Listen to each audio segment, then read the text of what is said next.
Welcome to the Deep Dive. We dig into interesting sources to get you quickly up to speed. And today, we're really focusing on something for those of you in the hotel and restaurant business. Exactly. We're looking at some reflections from Maurice, a real expert in hospitality, particularly food and beverage. His thoughts are at a piece called Texte Collé. Mm-hmm.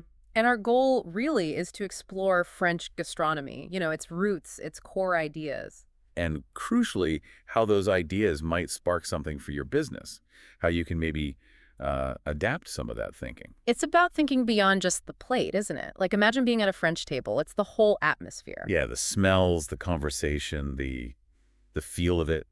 Okay, so let's dive in. Maurice takes us back, way back, to the historical roots. Right. It seems a lot started with the royal courts.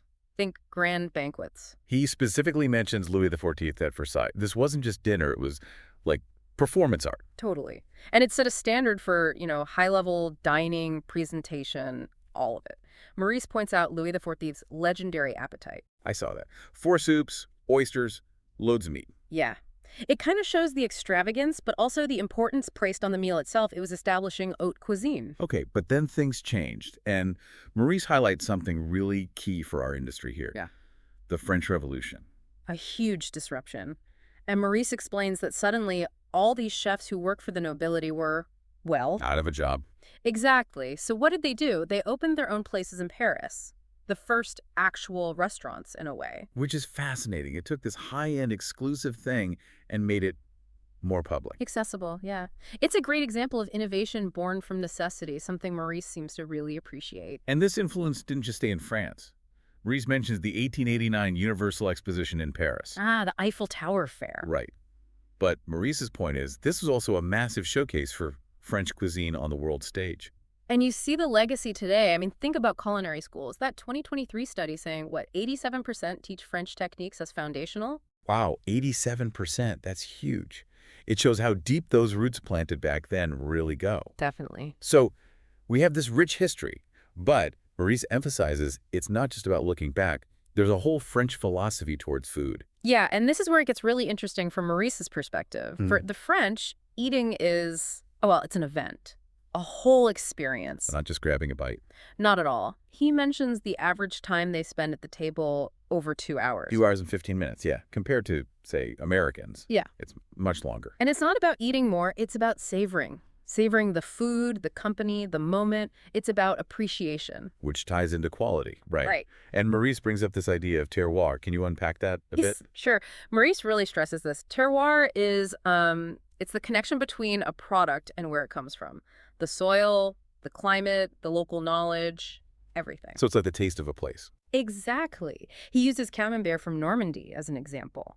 It's not just cheese. It tastes of Normandy, its history, its specific conditions. For a restaurant owner, understanding the terroir of your ingredients, that's powerful. That makes sense. But it's not all super formal, centuries-old tradition, is it? Maurice talks about bistronomy. Right. Bistronomy is more modern. Maurice sees it as proof that French cuisine can evolve. It's about taking that high quality, that skill. But putting it in a more relaxed setting, like a bistro. Yeah, exactly. Often with prices that are a bit more accessible too. And it works. It pulls in younger crowds, keeps things fresh while respecting the craft. It's innovation within tradition. Perfectly put. Now, what about the people behind the food? Maurice touches on chefs in France having this almost celebrity status. Oh, definitely. They're like rock stars sometimes. He mentions Pierre Hermé, the pastry chef. The Picasso of pastry. Right. And his famous Ispahan macaron rose, lychee, raspberry. Maurice's insight here, I think, is that Hermé didn't invent new ingredients. He combined existing ones in a brilliant, surprising way. That's a great point for any business, really. Innovation through combination. Absolutely. And then, of course, you can't talk French cuisine without mentioning the Michelin Guide. Maurice covers that, too. The power of those stars. Huge power. Maurice notes it can boost reservations by, 80%? That's massive. But there's a flip side, isn't there? The pressure. Immense pressure. Maurice mentions chefs even asking to give back their stars sometimes. It shows the human cost of that level of expectation. It makes you think, what's the right balance for your own place? Recognition versus passion. A really important question. And we also have to talk about Paul Bocuse. Maurice highlights him and the Nouvelle Cuisine. Ah, Bocuse. A game changer in the 70s, as Maurice explains. Nouvelle cuisine was about lighter food, shorter cooking times. More focus on freshness and presentation. Exactly. Less heavy sauces, more artistry on the plate. It completely shifted things away from some of the older, heavier styles, and you still see its influence everywhere today. So moving beyond the kitchen itself, Maurice really drives home the social side of dining in France. This is key, based on his reflections. The meal is a connector, a social ritual. Remember that study he probably saw from 2022? About families. Yeah, something like 78% said the dinner table is the best place for important discussions. Right. It's not just eating together, it's connecting together, sharing. And this isn't just, a quaint local custom. Maurice points to the UNESCO recognition. Yeah, in 2010, the gastronomic meal of the French becoming intangible cultural heritage. And the important thing Maurice highlights is that it's not just the food that got recognized. No, it's the whole package, the ritual. Ah. Choosing the dishes, the wine pairing, setting the table nicely, the conversation. It's the entire shared experience. He also mentions things like the Semaine du Goût Taste Week. As a way to pass this appreciation on. Getting kids involved, meeting chefs, visiting farms. It's about educating the next generation to value good food and the culture around it. Okay, so let's bring this all back to the practical side for hotel and restaurant owners listening.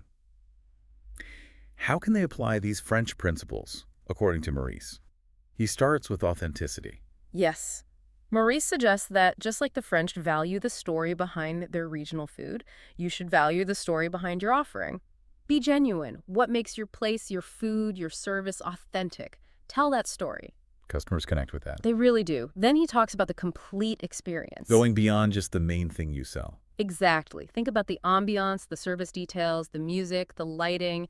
Everything contributes. It mirrors that holistic French approach to the meal. It's not just the food. Then there's that idea we touched on, innovation within tradition. Which Maurice clearly admires in French cuisine. Don't be afraid to evolve, to try new things, but stay true to your core identity, your values. Find that balance, like Gastronomy did. And finally, Maurice emphasizes community and sharing. Right. Can you create ways for your customers to connect? With your brand and maybe with each other. Workshops, tastings, special events, things that build a community feel. Like the shared experience of that French meal. Precisely. So, pulling it all together from Maurice's insights in Tex Colle, the big message seems to be about balance. Yeah, balancing respect for your roots, for quality, with a need to innovate and look forward. Balancing the product itself with the whole experience around it, quality and accessibility. It's a constant juggling act, but getting it right is where that lasting success comes from. And Maurice leaves us with something quite profound, really, that behind any great success, like a great dish, there's passion, there's sharing, there's love for what you do. That's the core ingredient, isn't it? It really is. So the question Maurice implicitly asks, the one we'll leave you with, is this. How can you infuse more of that genuine passion, that spirit of sharing, that love into your establishment to craft an experience your guests will truly remember?